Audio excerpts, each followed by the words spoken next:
Hello everyone. तो कल की क्लास में हम पढ़ रहे थे relation between union and states. ठीक है, क्या कल की क्लास में हमने पढ़ा कि relation between union and states. अगर आपसे क्वेश्चन पूछा जाए कि relation between union and states मतलब संघ एवं राज्यों के बीच संबंध, वो आपके किस संविधान से लिए सॉरी कहाँ के संविधान से लिए गए हैं, तो आपको याद रखना ये आपको लिए गए कहाँ से, आपके ऑस्ट्रेलिया के संविधान से। कहाँ से? आपके ऑस्ट्रेलिया के संविधान से। तो आप इसमें देखो, आप लिख लोगे कि मैंने जो कल पढ़ाया था relation between union and states, तो ये आपसे कहाँ से अडॉप्ट किए गए? ठीक है, तो ये आपके ऑस्ट्रेलिया के संविधान से लिए गए हैं। ठीक है, तो यह दो क्वेश्चन आ जाता है, इसलिए मैंने बता दिया। ठीक है, तो इसे आप याद रखोगे। तो आज के दो क्लास में पढ़ते हैं कि आपका भाग 14। ठीक है, तो भाग 14 में आपको क्या दिया हुआ है कि 14 में दिया हुआ है, 14 इट मीन्स दो। तो 14 में आपका दिया है कि service under union and states. किसमें? Service under union and states, जिसमें हम पढ़ते हैं आर्टिकल 308 से लेकर के 323 मीन्स 308 से 323 तक, जिसमें क्या आपको बताया गया कि service under union and states किस प्रकार के सर्विस हैं। ठीक है, और अभी तो 20 प्रकार के सर्विस एंड उनके बारे में सब कुछ पढ़ने वाले हैं। तो इसमें पहला ही आर्टिकल आता है, आपका पढ़ेंगे आर्टिकल 312। ठीक है, तो आर्टिकल 312। तो आर्टिकल 312 क्या कहता है? आर्टिकल 312 में दिया हुआ है कि जितनी भी आपकी सर्विसेज हैं वो भी कैसी, ऑल इंडिया, तो अखिल भारतीय सेवाओं के बारे में दिया हुआ है। किसमें? अखिल भारतीय सेवाएं। तो अखिल भारतीय सेवाएं होती कौन है? ठीक है, तो अखिल भारतीय सेवाएं जैसे कि आपकी हो गई आईएएस, आईपीएस, आईएफएस, तो ये दो सब क्या होती हैं? ये होती हैं आपकी, जैसे आईएएस हो गया, आपका आईपीएस हो गया, ठीक है, और आपका आईएफएस हो गया। तो ये सब क्या है? ये आपकी अखिल भारतीय सेवाएं हैं। That means all India services, जिनको बोलते हैं all India services. Akhil Bharatiya सेवाएं मतलब मीन्स ऑल इंडिया सर्विसेज बोलते हैं। और देखो इसमें याद रखना, जो ये आपका अनुच्छेद है, तो इसी अनुच्छेद में राज्यसभा की शक्ति लोकसभा से अधिक बताई गई। ठीक है, तो इसी अनुच्छेद में बताया गया कि जो भी आपकी राज्यसभा है, ठीक है, राज्यसभा की जो पावर है वो किससे ज़्यादा है? आपकी, वो आपकी लोकसभा से, लोकसभा से ज़्यादा है। तो लोकसभा की पावर कम है किसकी तुलना में? आपके राज्यसभा की तुलना में। तो ये आपको इसी स्टेट में इसी अनुच्छेद में आपको बताया गया है। तो अगला आर्टिकल आता है आपका आर्टिकल 315। देखो, तो आर्टिकल 315 में क्या बोला गया है कि जो भी देखो आपका संघ लोक सेवा आयोग है। ठीक है, तो ये आपका देखो जो इसके जो प्रोविंसेस हैं, ठीक है, इसमें क्या क्या होना चाहिए और किस प्रकार के इनके प्रोविजन होने चाहिए। ठीक है, तो आर्टिकल 315 बोला गया, आपको बताया गया कि provision of union public service commission, that means UPSC, इसका फुल फॉर्म क्या होता है? Union public service commission. ये देखो आपकी किस लेवल पे आएगी? ये आपकी अगर बात की जाएगी संघ लेवल पे, यूनियन लेवल पे, तो वहाँ पे आ जाएगी आपकी यूपीएससी। एंड इसी में दिया हुआ है कि प्रोविजन, ठीक है, प्रोविजन आप स्टेट पीएससी। स्टेट पीएससी का फुल फॉर्म क्या हो जाएगा? आपका state public service commission. That means ये आपका आएगी स्टेट लेवल पे। अगर बात आ जाएगी स्टेट लेवल पे, तो स्टेट लेवल पे क्या होगा? आपका होगा स्टेट पब्लिक सर्विस कमीशन, जिसको हिंदी में बोलते हैं राज्य लोक सेवा आयोग। हिंदी में क्या बोलते हैं इसको? स्टेट पब्लिक सर्विस कमीशन को राज्य लोक सेवा आयोग। और देखो यूपीएससी को क्या बोलते हैं? तो ये लिख लोगे यहाँ पे, यूपीएससी को बोलते हैं संघ लोक सेवा आयोग। लोक सेवा आयोग।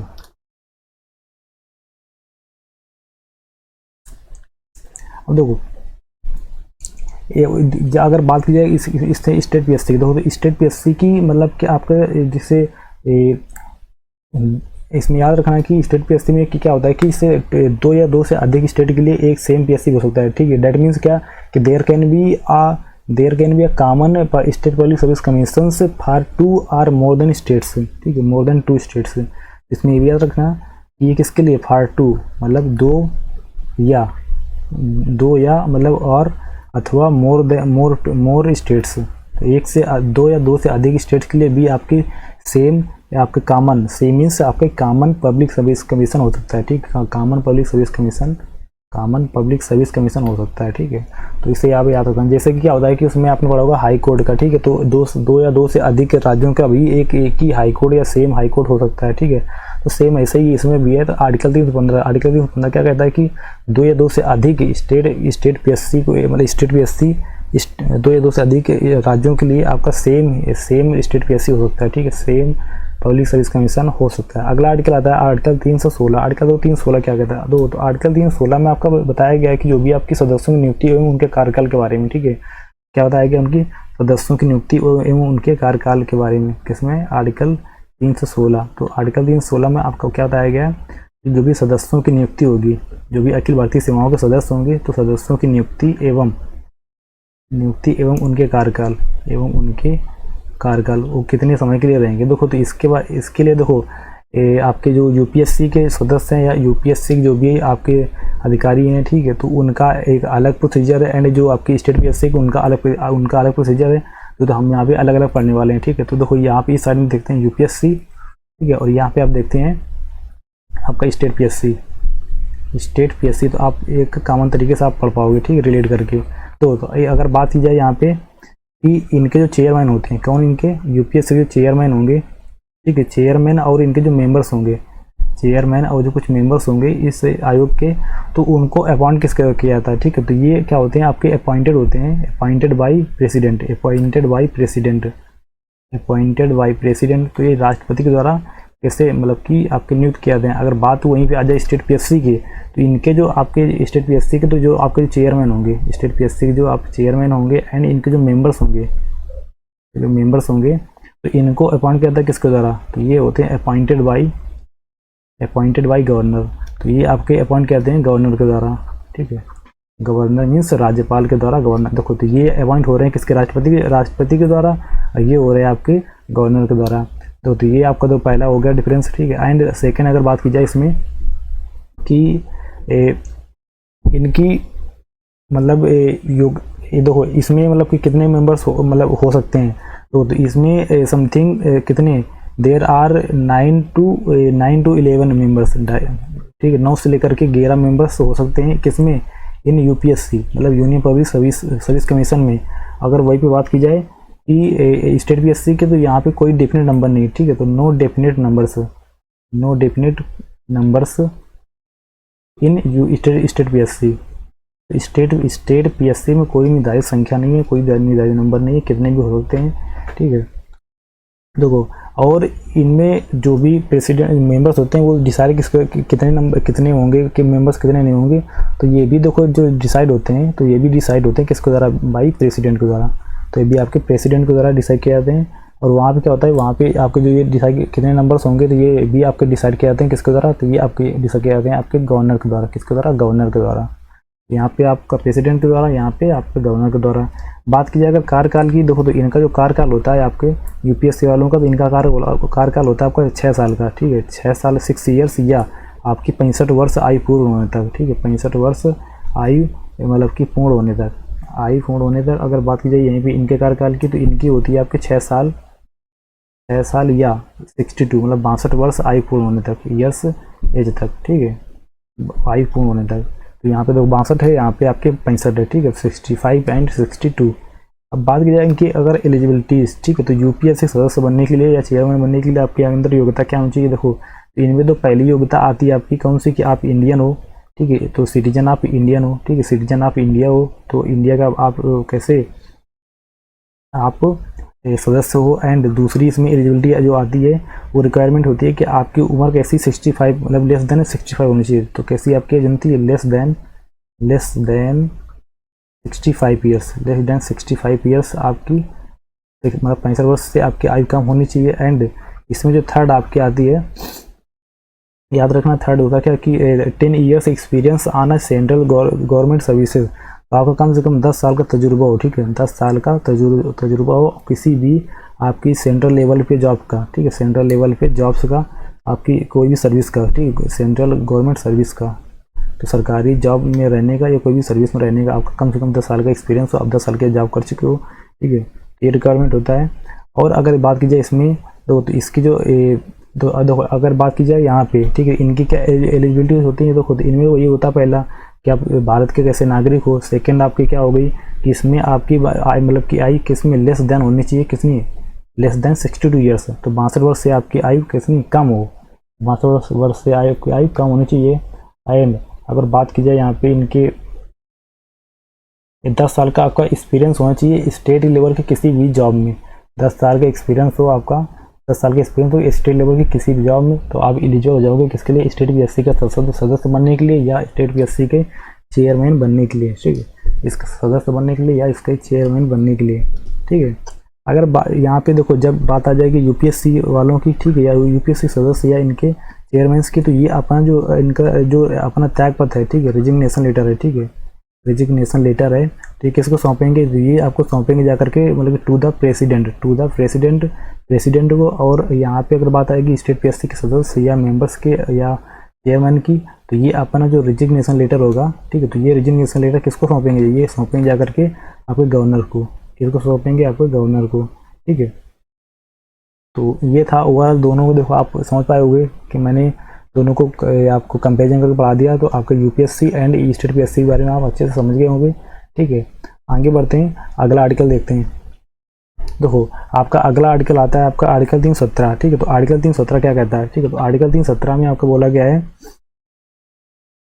आर्टिकल 317, तो आर्टिकल 317 है कि जो termination of UPSC and state PSC के चेयरमैन, ठीक है, तो जो भी आपका जो टर्मिनेशन होगा, किसका टर्मिनेशन होगा, आपके टर्मिनेशन आप यूपीएससी एंड स्टेट पीएससी के चेयरमैन का, ठीक है, स्टेट पीएससी के चेयरमैन का, तो इनका जो प्रोसीजर होगा इनका कैसे होगा। ठीक है, तो आपका जो भी आपके यूपीएससी के जो चेयरमैन होंगे, ठीक है, यूपीएससी के चेयरमैन होंगे, चेयरमैन, तो इनका टर्मिनेशन किया जाएगा किसके द्वारा, आपके प्रेसिडेंट के द्वारा। किसका, प्रेसिडेंट के द्वारा। एंड यहाँ पे और देखो प्रेसिडेंट को किया जाएगा, बट यहाँ पे एडवाइस सलाह किसकी होगी, तो विथ एंड एडवाइस ऑफ, ठीक है, विद द एडवाइस ऑफ जो आपके जो चीफ जस्टिस होंगे, ठीक है, chief justice of India, chief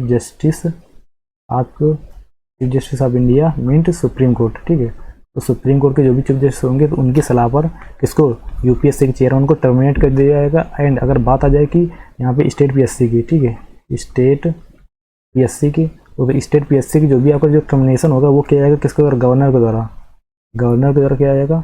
ठीक है, तो स्टेट पीएससी के चेयरमैन का आपका जो टर्मिनेशन होगा वो किया जाएगा किसके द्वारा, गवर्नर के द्वारा, बट सिंगल नहीं, बट विद द हेल्प या विद एन एडवाइस ऑफ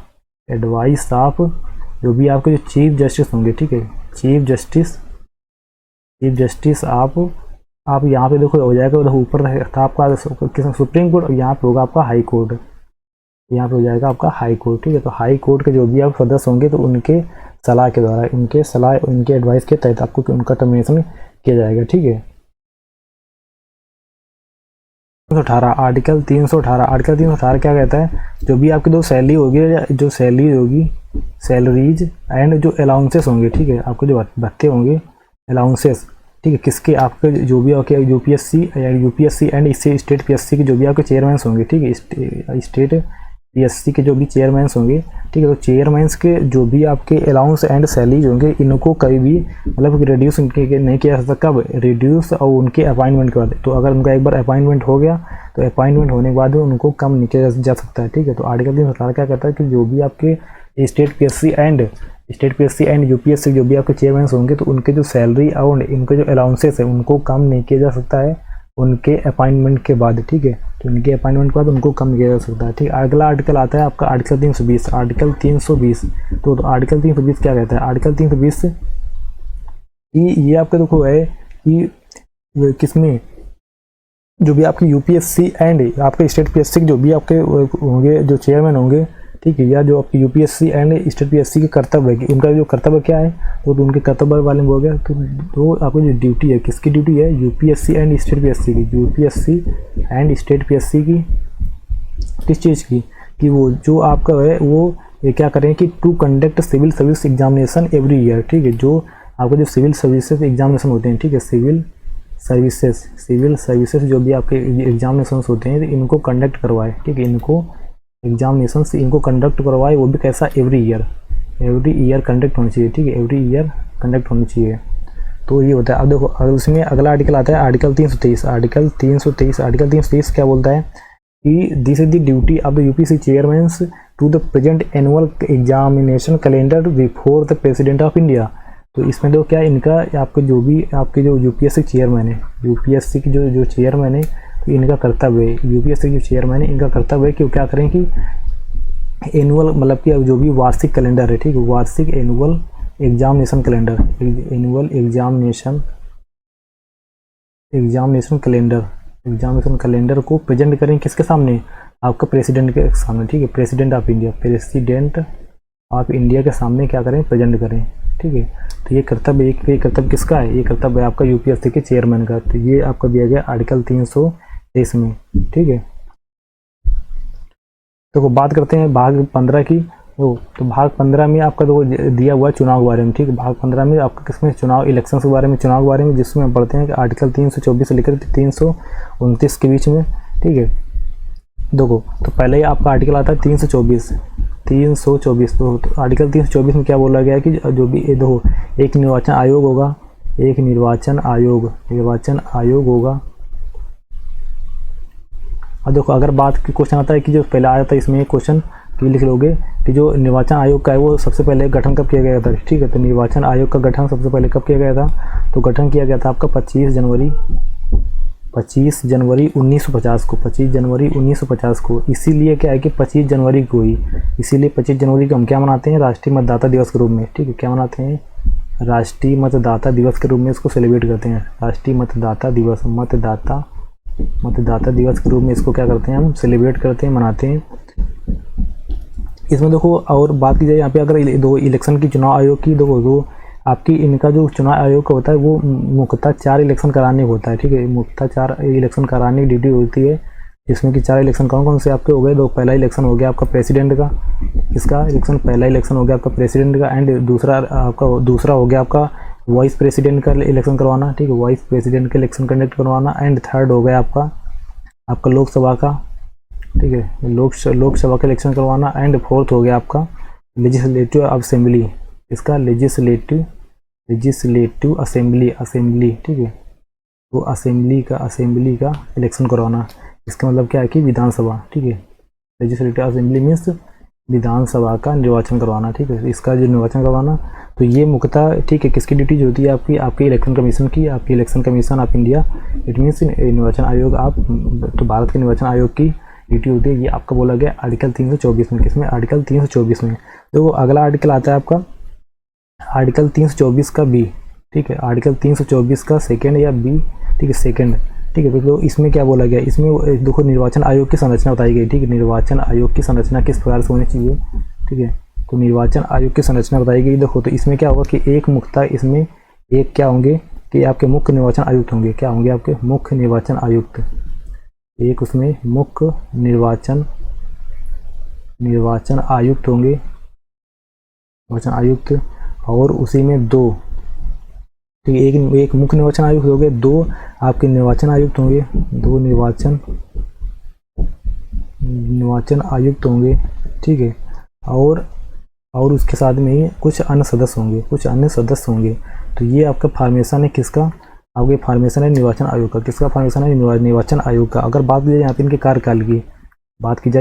कार्यकाल की, तो इनका कार्यकाल कितना होता है, देखो तो याद रखोगे इनका कार्यकाल होता है आपका 6 ईयर्स, मतलब 6 वर्ष या 65 वर्ष की आयु पूर्ण होने तक, 65 वर्ष की आयु पूर्ण होने तक इनका मतलब कि 65 वर्ष की आयु पूर्ण होने तक इनका कार्यकाल होता है, इनको आप याद रखोगे। देखो अगर बात की जाए यहाँ पे जो भी इलेक्शन कमिश्नर्स हैं, ठीक है, जो भी इलेक्शन कमिश्नर्स हैं, तो इनके वेतन, ठीक है, तो इनके वेतन कितना होता है, तो जो भी आपका इलेक्शन कमिश्नर्स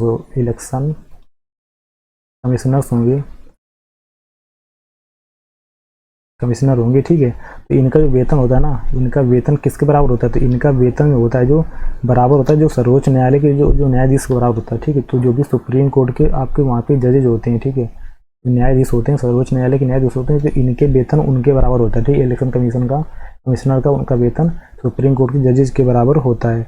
अगर बात की जाए यहाँ पे टर्मिनेशन, मतलब टर्मिनेशन करने की, ठीक है, टर्मिनेशन करने की, उनको पद से हटाने की, तो उसका जो निलंबन किया जाएगा, टर्मिनेशन मीन्स निलंबन किया जाएगा, तो भी कैसा वो उसका सेम प्रोसीजर होगा जैसे कि आपका सर्वोच्च न्यायालय की न्यायाधीश का होता है, सेम वैसे ही होता है, ठीक है। अगर बात आ जाएगी यहाँ पे जब त्याग पत्र देने की, ठीक है, तो त्याग पत्र किसको सौंप सकते हैं, तो ये अपना त्याग पत्र किसको सौंपेंगे, और प्रेसिडेंट को, ठीक है। तो निर्वाचन आयुक्त जो भी हैं, तो जो मुख्य निर्वाचन आयुक्त या निर्वाचन आयुक्त जो भी हैं, वो अपना त्याग पत्र किसको सौंपेंगे, वो जाकर के राष्ट्रपति को सौंपेंगे। और ये देखो इनका अगर नियुक्त कौन करता है इनको, तो ये जो नियुक्त होते हैं ना, तो ये अपॉइंटेड बाय होते हैं किसके द्वारा, जो नियुक्त होते हैं वो भी आपके राष्ट्रपति के द्वारा होते हैं, ठीक है, वो भी आपके राष्ट्रपति के द्वारा नियुक्त होते हैं। और यहाँ पे अगर बात की जाए कि जो भी मुख्य निर्वाचन आयुक्त होते हैं, इनकी एलिजिबिलिटीज़ क्या होती है, इनकी एलिजिबिलिटीज़, ठीक है, इनकी एलिजिबिलिटीज़ क्या होती हैं, योग्यताएं क्या होती हैं, तो अभी तो फिलहाल यहाँ पे इनकी कोई मतलब कि कोई प्रोविजन नहीं होते हैं, कोई मतलब कुछ खास इनकी क्वालिटी नहीं होती हैं, ठीक है, मतलब नो प्रोविजन इसमें दिए हुए हैं। तो अब आती बात कि निर्वाचन आयोग के मतलब मुख्य कार्य क्या होते हैं, ठीक है, निर्वाचन आयुक्त के मुख्य कार्य क्या होते हैं, देखो हम इनके मुख्य कार्य के बारे में पढ़ेंगे।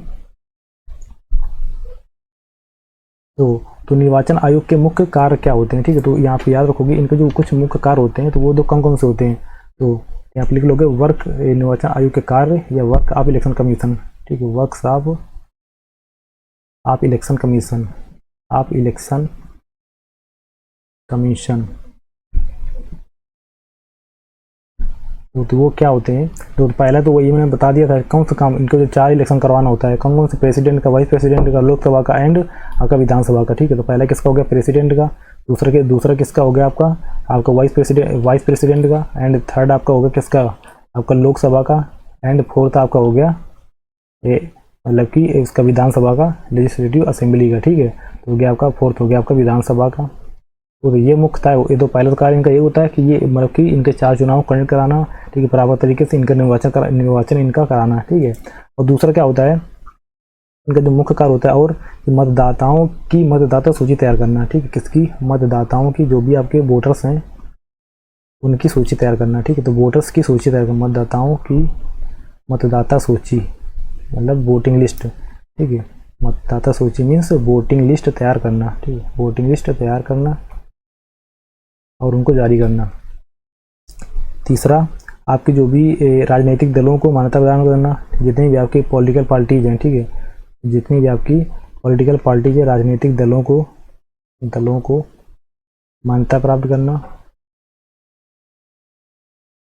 करना। एंड फोर्थ आपको हो गया इनका जो कार्य, राजनीतिक दलों को चुनाव चिन्ह देना, ठीक है, राजनीतिक जो भी आपकी पॉलिटिकल पार्टीज हैं जो कि चुनाव में खड़ी हुई हैं, ठीक, तो राजनीतिक दलों को चुनाव चिन्ह प्रदान करना, चुनाव चिन्ह उनको देना, चुनाव चिन्ह प्रदान करना, ठीक है, चुनाव चिन्ह प्रदान करना। एंड फिफ्थ आपको हो जाएगा कि निर्वाचन के लिए किसका, निर्वाचन के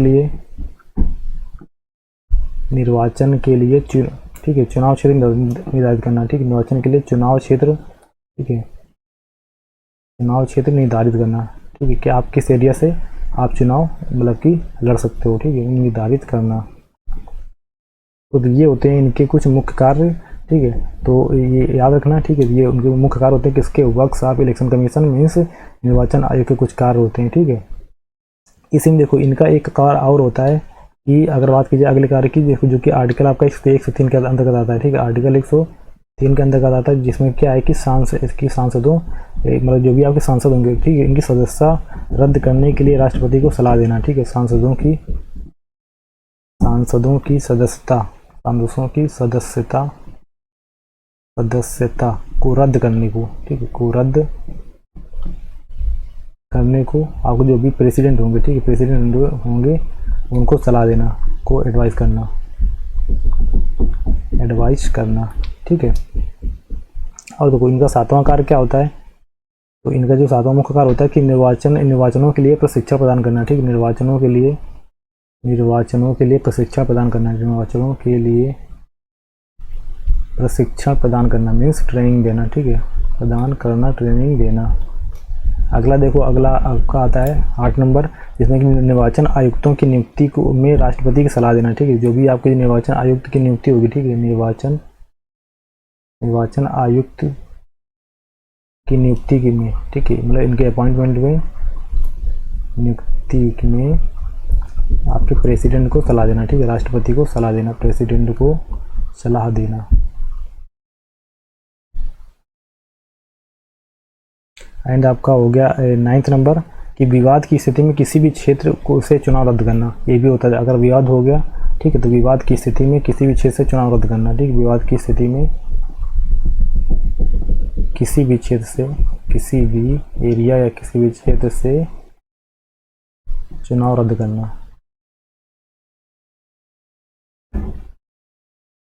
तो ये होते हैं इनके कुछ मुख्य कार्य, ठीक है। तो इसी में पढ़ते हैं अगला आर्टिकल से, ठीक है। तो ये आप याद रखोगे, आप लिख लोगे, ठीक है। तो अगला आर्टिकल आता है आपका 325, ठीक है, आर्टिकल 325। आर्टिकल 325 क्या कहता है कि आपको जो भी मतलब कि निर्वाचक के नामावली लिस्ट तैयार करना, जिसमें कि आपको व्यक्ति के धर्म, जाति, मूल वंश, लिंग, जन्म स्थान के आधार पर मतदान करने से रोका नहीं जा सकता है, ठीक है। मतलब कि क्या होगा कि सबकी निर्वाचक नामावली लिस्ट है, ठीक है, इनमें इनकी निर्वाचक नामावली लिस्ट, निर्वाचक नामावली लिस्ट, जिसमें क्या है कि किसी व्यक्ति को उनके धर्म के आधार पे या उनकी जाति या उनके मूल वंश, लिंग, जन्म स्थान के आधार पर मतदान करने से, मतलब वोट डालने से उनको रोका नहीं जा सकता है, ठीक है। तो ये उनको ये अधिकार मिलते हैं आर्टिकल 325 से, आर्टिकल 325 से, ठीक है। अगला आर्टिकल आता है आपका आर्टिकल 326। आर्टिकल 326 में क्या दिया हुआ है कि जो भी आपके जो वयस्क मताधिकार है, ठीक है, वयस्क मताधिकार मीन्स एडल्ट वोट राइट, ठीक, क्या दिया हुआ है इसमें, एडल्ट वोट राइट मीन्स वयस्क मताधिकार। ये हमारा कैसा है, ये हमारा आपका कॉन्स्टिट्यूशनल राइट्स है, ये हमारा, तो ये हमारा कैसा है, ये हमारा कॉन्स्टिट्यूशनल, ठीक है, कॉन्स्टिट्यूशनल राइट्स है, ठीक है। मतलब हमारा संवैधानिक अधिकार है, संवैधानिक अधिकार है क्या करना, हम वोट दे सकते हैं, ठीक है, वयस्क मताधिकार, ठीक है। मतलब अगर हम वयस्क हैं, 18 साल हमारी एज पूरी हो गई, तो ये हमारा संवैधानिक अधिकार है कि हम वोट दे सकते हैं। ये आपका आर्टिकल 326 में दिया हुआ है, ठीक है। तो आर्टिकल 326 में, ठीक है, तो जिसके तहत एक संशोधन हुआ था, जिसका कौन संशोधन, 61 नंबर का संशोधन हुआ था, ठीक है, कॉन्स्टिट्यूशनल अमेंडमेंट हुआ था, ठीक है, संविधान संशोधन हुआ था कि इसमें क्या बोला गया था, जो कि आया था आपका 1989 का, 1989 में आया। इसमें क्या किया गया था, मुख्य कार्य इसमें किया गया था कि जो भी आपके वोट डाले की जो मिनिमम एज है, इसमें मिनिमम एज कितनी कर दी गई थी आपकी, 21 वर्ष से घटा करके 18 वर्ष, 21 वर्ष से घटा करके कितनी 18 वर्ष कर दी गई थी, ठीक है, वोट डालने की 18 वर्ष कर दी गई थी। तो अगला आर्टिकल आता है आर्टिकल 327। आर्टिकल 327, तो आर्टिकल 327 क्या बोलता है कि तो लोक सेवा, जो भी आपका जो लोक सेवा निर्वाचनों, ठीक है, एवं विधानसभा के निर्वाचनों के लिए कानून बनाने का अधिकार सिर्फ संसद के पास ही है। जो भी आपका जो लोकसभा के जो चुनाव होंगे, ठीक है, एवं अभी विधानसभा के चुनाव होंगे, ठीक है, विधानसभा के चुनाव होंगे, तो इनसे संबंधित जो इलेक्शन से संबंधित, ठीक है, इलेक्शन से संबंधित जो भी आपके लाभ बनेंगे वो सिर्फ कौन बना सकता है, वो सिर्फ आपका पार्लियामेंट मीन्स पार्लियामेंट मतलब संसद बना सकता है, ठीक, उसके पास ये अधिकार है। ये आपका बोलता है आर्टिकल 327। अगला आर्टिकल आता है आपका आर्टिकल 328।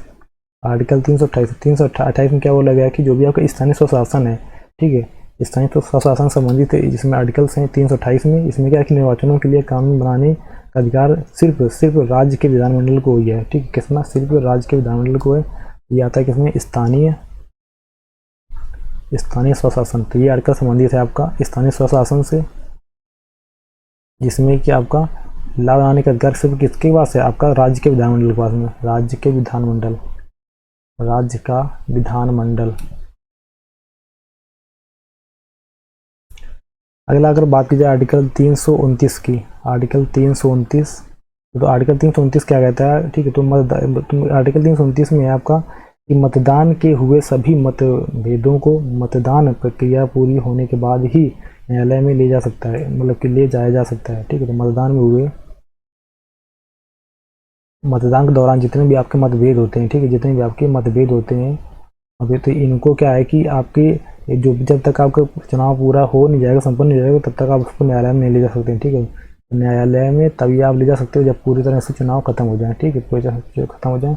तो आपका आर्टिकल 329 में दिया हुआ है, ठीक है। और इसी में क्या है कि देखो, लोकसभा एवं विधानसभा के चुनाव से संबंधित कानूनों को न्यायालय में चुनौती नहीं दी जा सकती, जो कि अगर, ठीक है, लोकसभा के चुनाव एंड आपको जो विधानसभा से संबंधित जो भी चुनाव होंगे, तो ये, ठीक है, निर्वाचनों से संबंधित जो भी कानून है, ठीक है, अगर एक बार कानून बन गए, कानून बन गए, लॉ बन गए, तो इनसे संबंधित किसी भी न्यायालय में उनको चुनौती नहीं दी जा सकती है, ठीक है।